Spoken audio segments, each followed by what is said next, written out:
নমস্কার, আপকামিং বাংলা চ্যানেলে আপনাদের সকলকে স্বাগত জানাই। অবশেষে অপেক্ষার অবসান, পকেটে ঢুকতে চলেছে বাড়তি টাকা। এপ্রিলের 4% ডিএ নিয়ে চলে এলো বড় আপডেট। এই মাসেই কি হাতে পাচ্ছেন এরিয়ার সহ ডিএ? আজকের ভিডিওতে আমরা আলোচনা করব কারা এই সুবিধে পাবেন, হিসেবটা ঠিক কিসের ওপর ভিত্তি করে হবে এবং আপনার অ্যাকাউন্টে এই টাকা কবে নাগাদ ঢুকতে পারে। খবরটি প্রকাশিত হয়েছে আজকাল নিউজ পেপারে।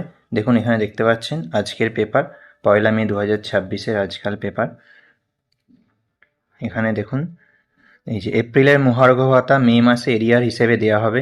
এখানে জানিয়েই দিয়েছে যে এপ্রিলের মহার্ঘ ভাতা মে মাসে এরিয়ার হিসেবে দেওয়া হবে এবং প্রতিবেদনে প্রকাশ হয়েছে নির্বাচন কমিশনের অনুমতি না মেলায় এপ্রিল মাস থেকে সরকারি ও সরকার পোষিত সংস্থার কর্মীদের বর্ধিত 4% মহার্ঘ ভাতা দিতে পারল না প্রশাসন। অর্থাৎ এখানে যারা ডাইরেক্ট সরকারি কর্মচারী আছেন এবং যারা গ্র্যান্টিং এড সরকারি কর্মচারী আছেন তাদের সবাইকেই এই 4% ডিএটা দেওয়া হবে।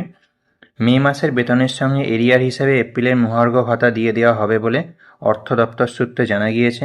অথচ 2026-27 অর্থবর্ষে ভোট অন অ্যাকাউন্ট বাজেটে রাজ্য সরকার 4% মহার্ঘ ভাতা বৃদ্ধি করার কথা ঘোষণা করেছিল। নিয়ম মেনে বিজ্ঞপ্তি জারিও হয়ে গিয়েছিল। তা সত্ত্বেও এই মহার্ঘ ভাতা দেওয়ার আগে সেই ফাইল নির্বাচন কমিশনের অনুমোদনের জন্য পাঠাতে হয়েছিল।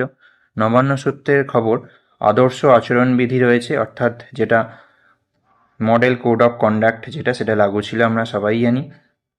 তাই এক্ষেত্রে নির্বাচন কমিশনের অনুমোদনের প্রয়োজন ছিল, কিন্তু সময় মতো ফাইল পাঠানো হলেও অর্থ দপ্তরের এখনও এসে পৌঁছয়নি বলেই প্রশাসন সূত্রে খবর। এই কারণে এ মাসের বেতনের সঙ্গে 4% অতিরিক্ত মহার্ঘ ভাতা দেওয়া সম্ভব হলো না। তাহলে এখান থেকে আমরা জানতে পারলাম যে কি কারণ দেখিয়েছে সরকার, নির্বাচন কমিশনের মডেল কোড অফ কন্ডাক্ট চালু ছিল বলে তারা ডিএটা এপ্রিল মাসে দিতে পারেনি, তাই সেটা মে মাসের এরিয়ার হিসেবে দেওয়া হবে। এবার বলবো কারা এই সুবিধে পাবেন। আগেই দেখুন এখানে জানিয়েই দিয়েছে যে সরকারি কর্মচারী এবং সরকার পোষিত যারা কর্মচারী আছেন উভয়ই এই সুবিধাটা পাবেন, অর্থাৎ যারা ডাইরেক্ট গভর্নমেন্ট এবং গ্র্যান্টিং এড সকলেই পাবেন, অর্থাৎ গ্র্যান্টিং এডের মধ্যে পঞ্চায়েত, মিউনিসিপ্যালিটি, শিক্ষক সকলেই এই সুবিধে পাবেন। এবারে বলবো যে এই ডিএটা কবে পাবেন। এটা এপ্রিল মাসের একটা যে এরিয়ার বাকি আছে 4%, সেটা প্লাস মে মাসের সঙ্গে 4% দিয়ে আপনি মে মাসের যখন স্যালারি হবে সেই সময়তেই অথবা তার আগেই এই এরিয়ারটা পেয়ে যাবেন। এবারে বলবো হিসেবটা কিসের ভিত্তিতে হবে। এই যে 4% ডিএটা আপনার এপ্রিল মাসের যে বেসিক পে ছিল, বেসিক পের ওপরে 4% ক্যালকুলেশনটা হবে। আপনার এপ্রিল মাসের বেসিক পেটা চেক করে নেবেন, নিয়ে তার ওপরে 4% ক্যালকুলেশন করেই কিন্তু এই ডিএটা দেওয়া হবে। তাহলে বুঝতেই পারছেন এপ্রিলের 4% বকেয়া ডিএ নিয়ে দীর্ঘদিনের অপেক্ষার এবার অবসান হতে চলেছে।